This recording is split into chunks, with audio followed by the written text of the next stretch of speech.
who's the chairman of Mwamba Rugby Football Club. Well, thank you very much for having me this morning. Karibu. Really appreciate you. First of all, do you think one day tutatoa the F in the rugby in terms of how we do our initials? Because Harlequins RFC, Mwamba RFC. I think traditionally that's the way it's supposed to be. Yeah. It's a football club. We use your feet, hands, shoulders, everything. So Sasa now American football watakuja wa justify sasa. Aseme that's what we call ours American football. Apana. So I think traditionally rugby was the premier. Yes. I think an American football followed. So yeah. So And it still remains football club. And you can imagine the way Edwin they refer to it as soccer, and you're like, yeah, soccer is for the foot. Football is for the hands. But you see, in rugby, at least the ball is kicked. Yes, and the ball moves even in forward. American football, it's kicked once in a while. I like that you clarified the once in a while. But yes, Edwin, welcome to the kickoff, or more importantly, welcome to the Tactical Vibe, whereby we talk about, these sports in depth. Now, the supremacy of Kenyan rugby in terms of sevens. The circuit has been happening. Okay, we have been having different champions and different conversations, including what will happen this weekend in Kabeberi. So far, in terms of Mwamba, how is your progress into the seven side of rugby? I think this season we started our preparations pretty early. Due to the fact that we were playing the championships, and the championship sort of ended earlier than the main league, the Kenya Cup. So we had at least some more time to prepare and recruit players. Yeah. So this time round we have a host of very, very young players. Some who just featured in the Bathurst Cup. In the Bathurst Cup, by the way, yes, congratulations to some of your players who are there winning it against Namibia. Exactly. So you'll be seeing some of them on Saturday playing. Wow. At Kabeberi. Yes. At Kabeberi, yeah? Yes. On Saturday. Yes. Okay. How is your feel into being newly promoted back into the National Sevens League? You've been doing well. Well, it's been a good season for us, winning the Ladies Kenya Cup and winning the championship. So 2 15th trophies I think it's been a while. The last time we won a 15th trophy was back in 2013. That's for the men, but the ladies are on a successful run now. They did back-to-back wins in 15s. I think this is the 5th consecutive win in the Ladies Kenya Cup. And just getting back into promotion now, there's a lot of expectation, I think, from our fans, which we hope will match the expectations. Yeah. Now in the 7 circuits, and conversations will be there in terms of guys who really follow the circuit and follow the teams. There's been this domination and also rivalry between Kabras and KCB in terms of the sevens. People can't just get it out of their mouths. I support Harlequins. The ladies are doing brilliant. Our Jamas bana, we are good. We showed in a semi-final that Cheze Heritage Baduiko. She supports Kabras, and you're here as Mwamba. So when you hear those stories of Kabras and KCB and their big rivalry in terms of sevens rugby, as Mwamba, you're like, do you guys want to break that monotony of a conversation? I say it's teetering now between KCB and Kabras. I think it's their time now. There's one time we also had our golden era during the 2006, until about 2012. Yeah. This was the same exact scenario we had. We had a host of national team players. We had like 11. So Mwamba was unbeatable then. So I think this is just their time now. They have very, very good players. I think some of them you saw quite young also at the Bathurst Cup. Yeah. There's like 6 of them who represented Kabras. So I think they're going to be up there for quite some time now.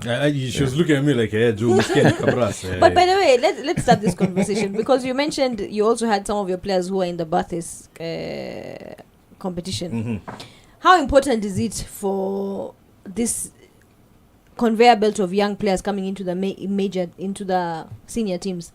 I think in terms of sustainability, you need that young crop of players who have longer years and longer periods to play. You find that most rugby clubs have players transitioning from high school into university. That's about 4 years. Once they finish university, they transition into now career opportunities and jobs, which they need to follow. So you miss out on a lot of developed players, a crop of good players once they transition from university into the workforce. So for these young players who are coming in now are going to be propping their teams for years now, I think. Yeah. So expect some 5-6 good years from Cabras, KCB, and the likes. Okay. Remember, we are live on YouTube and also on Facebook. In studio, we have Edwin Waita, who's the chairman of Mwamba RFC. You can get in your conversations, you can get in your questions right there on our WhatsApp number. That is 0733 222 105. Also, you can call us through 0748 999 111. Now, Edwin, you talked about the great years of 2006 and 2007. Then you faced the dip. How was it for you as a club facing that dip and now rising? You know, like they famously say, the phoenix rising from the ashes. How was it for you, the dip first of all? And then you're seeing, like you've said, the KCBs, the Cabrases, the Menengai Oilers coming in with their funding, you know, and also old school teams like us, Harlequins, Impala, Nondis, the heritage clubs, just not being able to compete with them financially. And Mwamba with us right there. How was it for you? I think we've faced a lot of challenges in the past years. Yeah.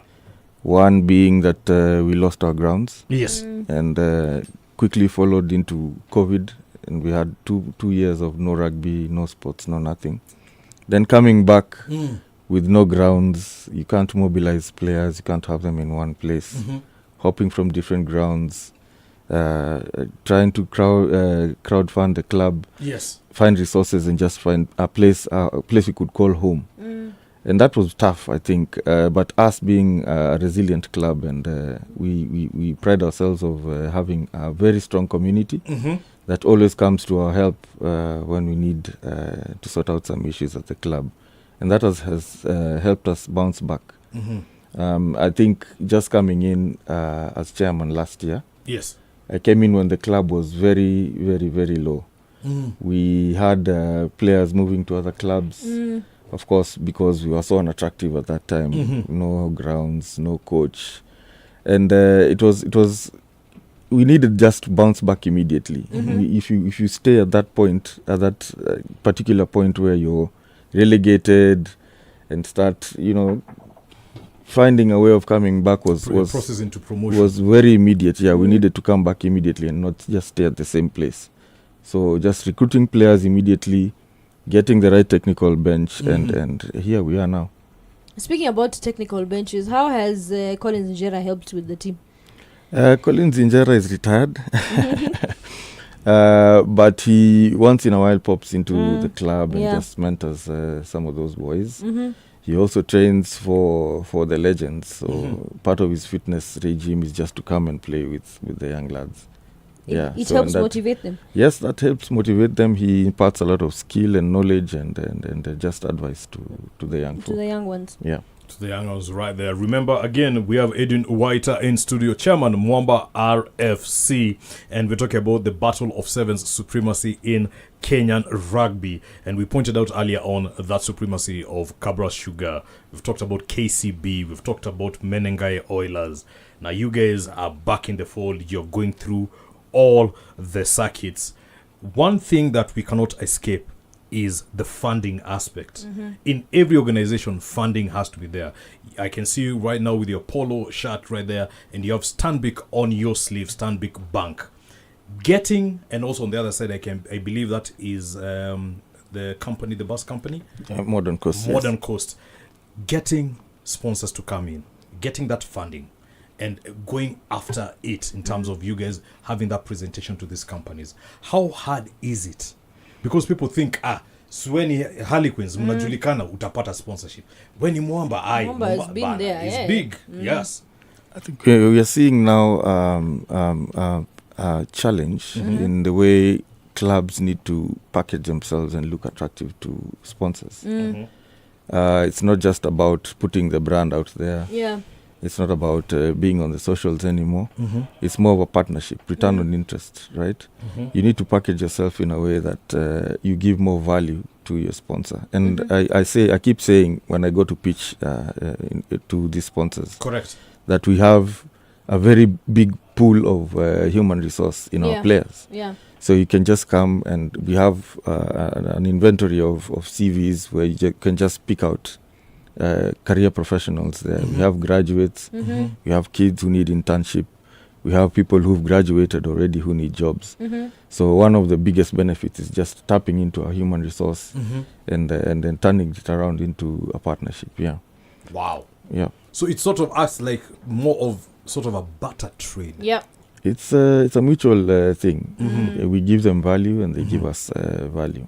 But it's not based on money. We have our daily expenses and day-to-day costs that we need to cater for. But also you need to show that there's value in that as well.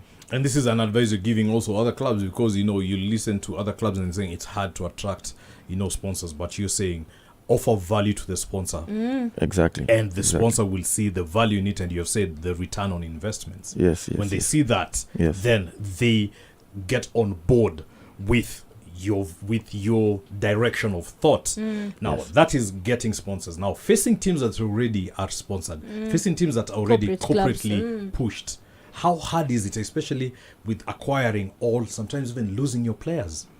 It's a big challenge because it takes a lot to just prepare a player to become to that standard national team player or just a quality player. And sometimes it's inevitable losing to these big corporate teams where they have big budgets. But we sort of have a philosophy where that you just don't grow alone at Mwamba. We grow together. So it's a bit difficult for us to lose players when we are at that level. So you just give that sort of philosophy and belief that you can be better in any team. Yeah, the likes of Collins Injera never went to the KCBs or Cabrasses. They remained there and became world beaters. Record holders. So that's the kind of philosophy we sell to the young players. But you guys have a very successful women's side. We do, and I pride myself a lot to I'm sort of biased to the women's team because I had a hand there sometimes back. You being the chairman right now and you're seeing your work flourishing, I don't blame you. What do you think they're doing differently from the men? I think ladies are more coachable.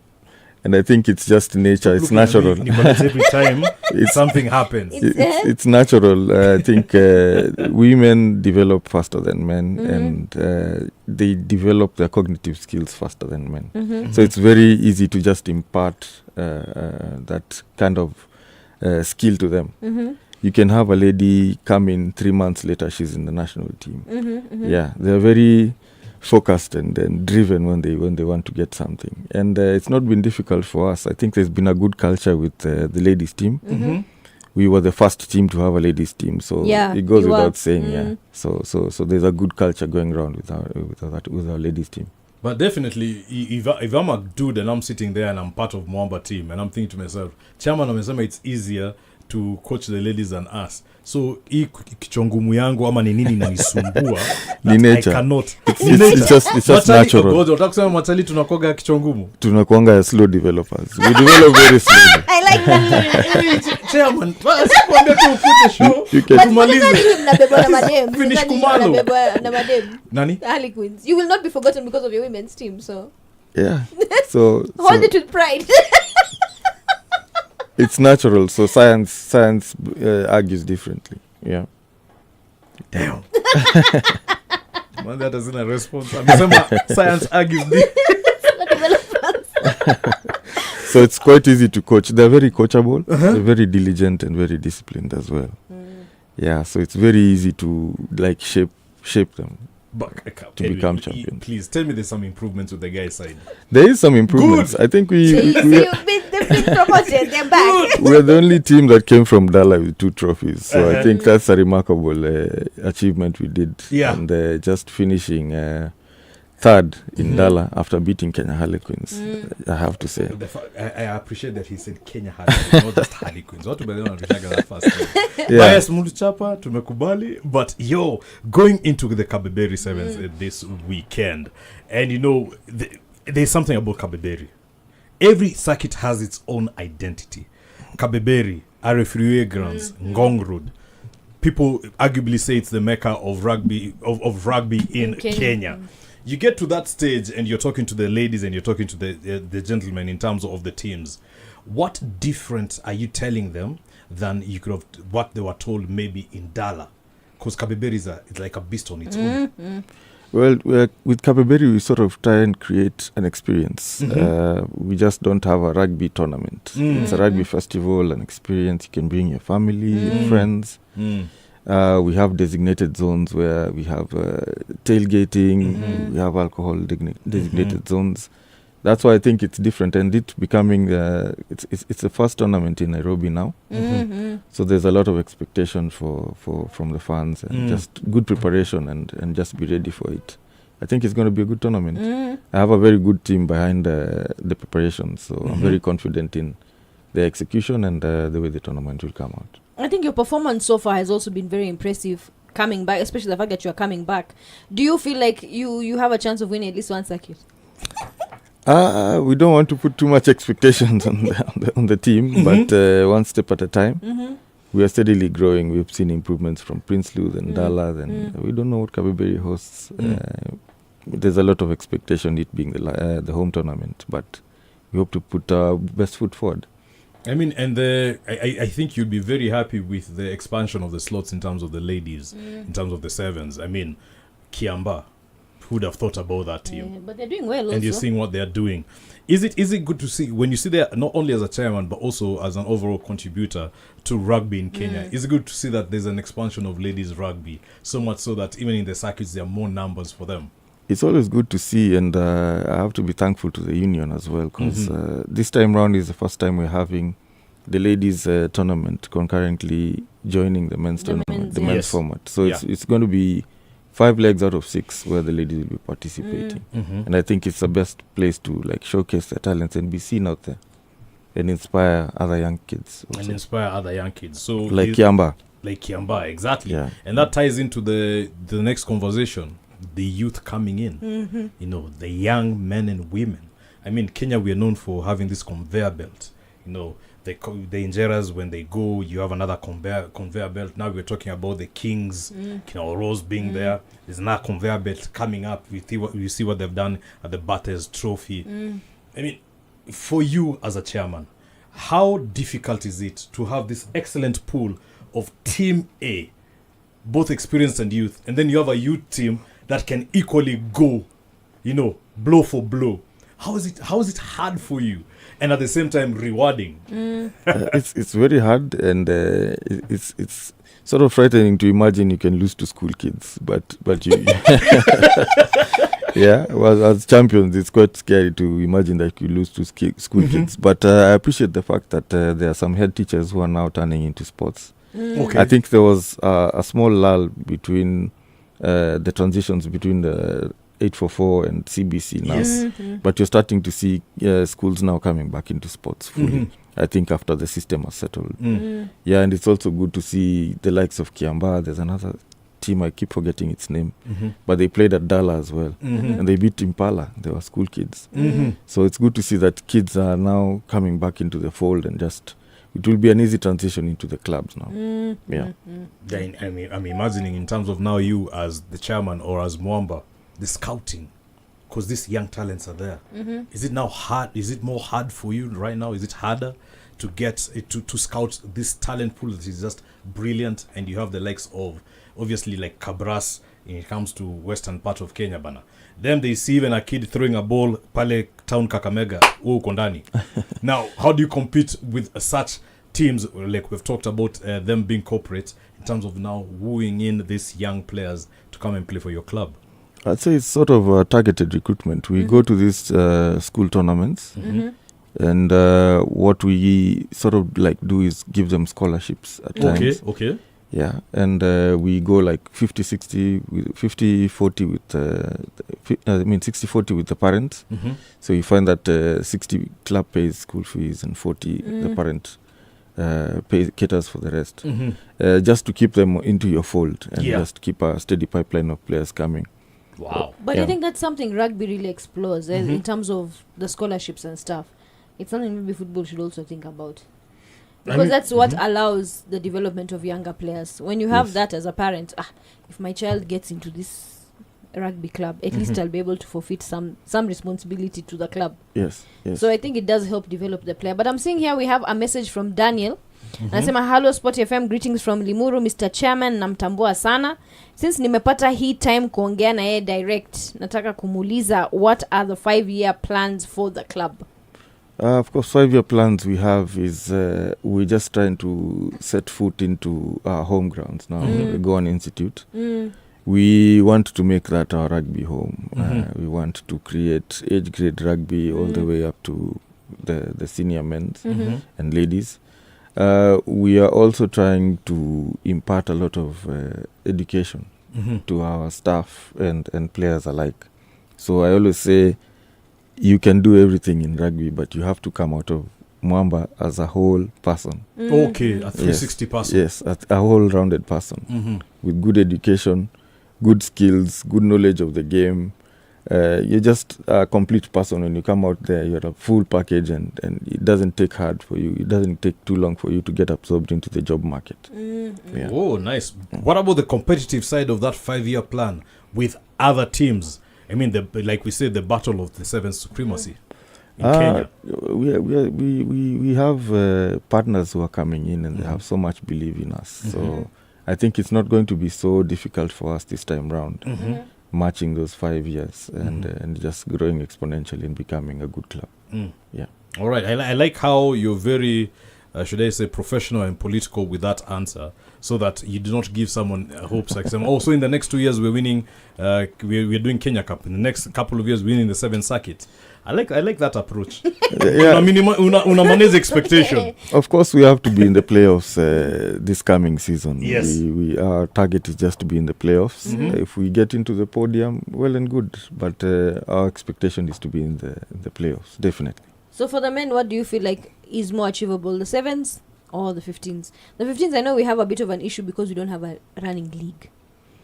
Aside from the Kenya Cup, like we don't have anything else, like the way we have the circuits and we have all these things happening within the 7s. We see them more. Yeah. We have a second tier called Eric Shally. Eric Shally. That's where we put our development side. Okay. Yeah. So that runs concurrently with Kenya Cup. Kenya Cup. Yes. So that's your focus. Our focus is developing our. I'd say there's a shortage of educators. Yeah. Okay. We don't have as much educators now. But the union, I can't fault the union for that. We as a club need to give them people who they can train as well. So I think that's part of the challenge. We offer the union players who are now retired or who want to just become educators or become referees and all that. So just we can improve the game altogether, yes. So there's a bit of a shortage of experts and all that. Yeah. Okay. And then I guess for me as a fan, I've always wanted to have this conversation of club rugby continentally as a competition. You have sat with various people pale at the top side of the Rugby Football Union in Kenya. You have maybe even had conversations with even other institutions in other countries in terms of club rugby continentally. Can that happen? And we're not talking about like at East Africa kivitu, it's now Kenya, Rwanda, Tanzania, and Uganda. At we're talking about like how they do it, and I know this is international football, how they do it Southern Hemisphere, Northern Hemisphere, but now maybe Southern competition of the 7s versus Northern competition of the 7s, then one day we have a final between North and South, something like that. I think our biggest curse is to imagine that we are still an amateur country. Okay, that's our biggest curse. That's our biggest curse, and I think that's our biggest undoing as well, because we have remarkable players, straight from age grade up to the professional, semi-professional players. And I think we just need to merge this synergy and just get same kind of playing unit and formats, and like you get, what can I say? How do I put it? You just sort of like have different playbooks, so that when you give them to the teams, the teams that participate into the Kenya Cup, when they now recruit the national team, it's not too hard to settle into the national team. Like you have a certain playing way, So once they join the national team, you have your ID, your identity. You have, the way you can tell the way South Africa plays, the way New Zealand plays. That's what we're lacking. We just need to devise a way of having our own format, and becomes very easy. Like now for the Bathurst, I think it was very easy for the coach. I don't know what they did, but it was so easy for him to just have those players together. And in 2 weeks, we were able to win the Bathurst Cup. So that says that there was some earlier preparation or something that they did within the clubs, just to have a similar format, so that when you have all these players coming from the different clubs and you have them in one team, it's quite easy to bring them up to speed and win competitions. From that, now we can develop franchises, I think, from the selected players or the quality players from the teams. We can select a pool of like 100 players and even play a format like Super Rugby. Or like Super Rugby. Yeah, the elite level.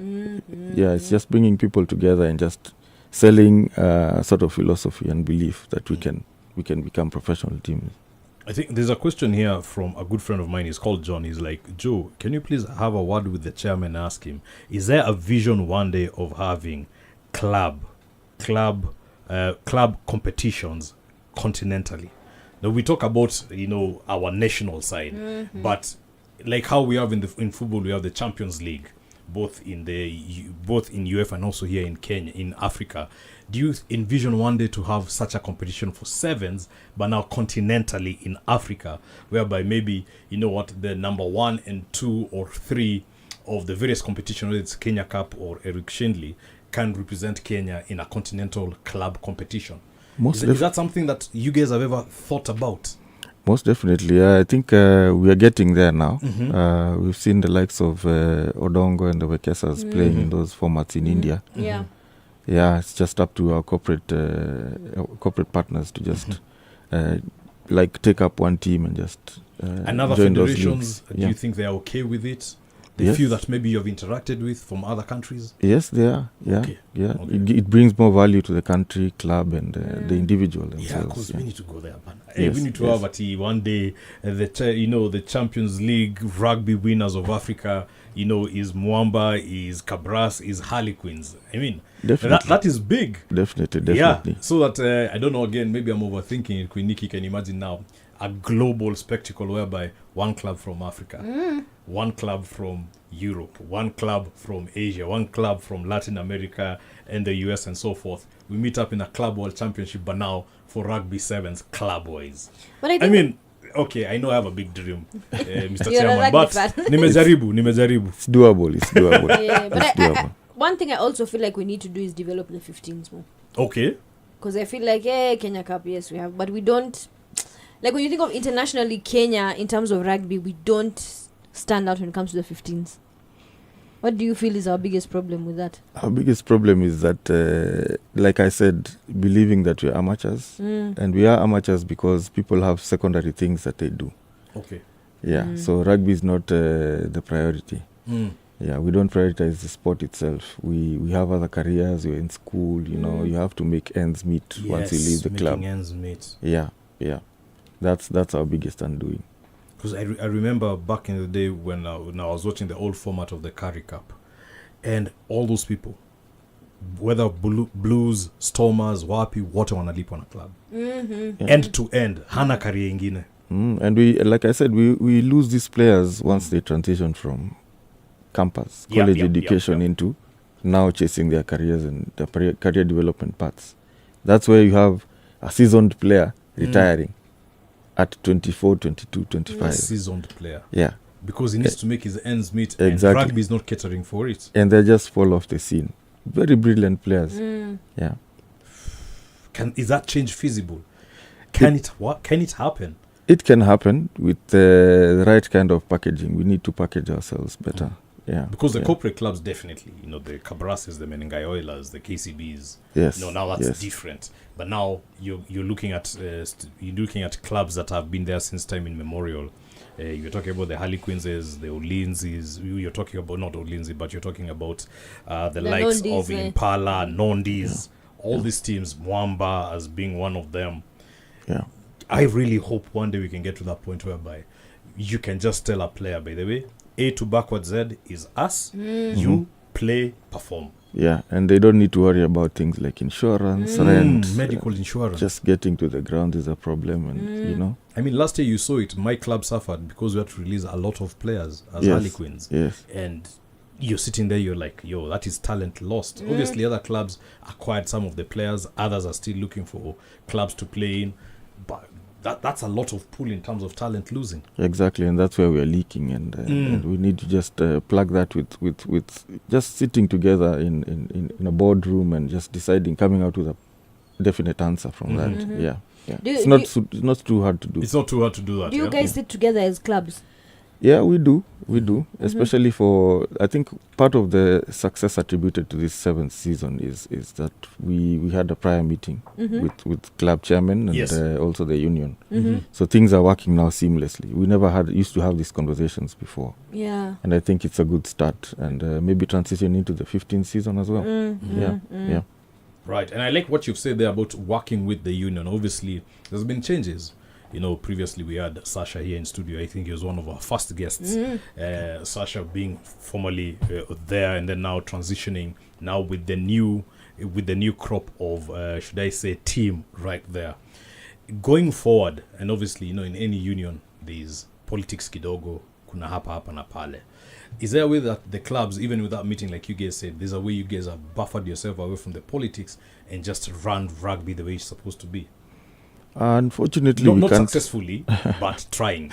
Unfortunately, we can't. We work under the union, so as it is now. So the only thing we can do is offer advice or suggestions, or reciprocatively, the union can offer capacity in terms of training, and giving us the guideline of the way the IRB has set it. Yeah, but in terms of running independently, I don't think that can happen. That would be going against the grain, but not independently, but at least saying, you know what, fine, we have agreed on certain policies between clubs and union, but when union are having their own sort of politics, it doesn't interfere with how the running of the rugby is for you as clubs. We are yet to do that. Yeah. I think when there are squabbles up there, we get the brunt, and we suffer most. Yeah. Yes. We suffer most. So. Okay. It's up to them to get their act together so that now things can be mellowed down here as well. Yeah. Wow. What a conversation. Now, there's someone there sitting, is wondering, Mr. Chairman, I want to join Mwamba. I'm a rugby player. I want to join Mwamba. What are the procedures? What can I do to join the club? We are very active on our socials. We pride ourselves of being one of the most followed clubs in East Africa. We can have an engagement on the socials, and also you can come to Kabeberi this weekend and just talk to the coaches on the ground. Do you guys have tryout dates, for example? Do you have like a time, like a transfer period whereby you can get in even, you know, free guys who are not attached anywhere? Yeah, we did have trials a month ago. Okay. Yeah, and we got some recruits. But we need to now go bigger towards the end of the year. That's when we have the major transfer season into January. Yes. Yeah, and that's where we get a host of our players. So that's one opportunity of finding your way to come to the club and just getting recruited. How often do you have the trials? We usually have them like once a year. But mostly now, because of capacity and, you know, the urgency of coming back into Kenya Cup, we just had targeted recruitments now this season. We just picked individuals with certain abilities or qualities and plug them into specific positions, and that's how we manage to keep ourselves afloat. Okay, that's very nice. Thank you so much for that. I mean, you've said on all socials, Mwamba RFC. Yes. On all social medias, you pride yourself as one of the teams that you really followed and also busy on it. Yeah, so we'll get you there. Thank you so much, Mr. Chairman, for gracing us with your presence this morning. We've been having the chairman of Mwamba RFC, that is Edwin Waita, in studio with everything. This last question is going to be the most biased question I'm going to ask you this weekend. Not ulizo even after the show, pali utaenda kila pali this weekend. Who's winning for you, the Kabeberi Sevens? Definitely Mwamba RFC. you can't. I knew that. I told you, Mapema, it's going to be the most. You can't expect anyone else. Yeah, you cannot organize a tournament and lose. So. Trust me, I don't know. Which football team do you support? Chelsea. Yes. You remember there are a couple of times Arsenal organized their own Emirates Cup now kwa ishinda, yeah? You can organize the tournament and then unapata tournament. Well, that's Arsenal. Oh, Chairman, you went there. I think my last question is merchandise. Yes. If people want to access merchandise, how do you get merchandise for the club? We'll be selling some merchandise this weekend, but we also sell our merchandise online. We'll also have some Team Kenya merchandise as well at Kabeberi this season. Yeah, we partnered with Team Kenya. Yes. So we'll have our own merchandise from Tessen Sports. Then we'll have Team Kenya as well selling the merchandise. Okay, yeah. So if you want to get your Mwamba merchandise and also Team Kenya merchandise in terms of the National Sevens, you can get it not only through your various social media handles whereby they can direct you, but physically, Kabeberi this weekend, Ngong Road, utapata all of that. And the fact that you've said Chelsea, I'm tempted to ask you, this season. Oh, we're winning, definitely. Have you seen our depth? Is it? It's unmatched. I think Mwamba have a better depth than Chelsea. Xabi Alonso has told you guys he wants 25 players. You guys have in excess of 41 players. No problem at all. We even are now buying retired players. So have no fear. We're winning this. And that has been the chairman of Mwamba RFC. That is Edwin Waita in a studio. Thank you so much for coming through and also, talking to us about the state of Kenyan rugby between 7s and 15s. Remember, Mwamba will be at the Kabeberi 7s right there. Like he said, how can you arrange a tournament and lose it? So he has already given you the blueprint. Wanashinda the tournament. Let's meet there. Kabeberi Saturday, Sunday. Sawasawa RFUA will be there. And you know what, for cheer on your favorite team, but from the chairman, Yamesema ni Mwamba are winning this. Thank you so much, Mr. Chairman. Thank you for having me. Thank you. No worries. More sports, more entertainment. That was the tactical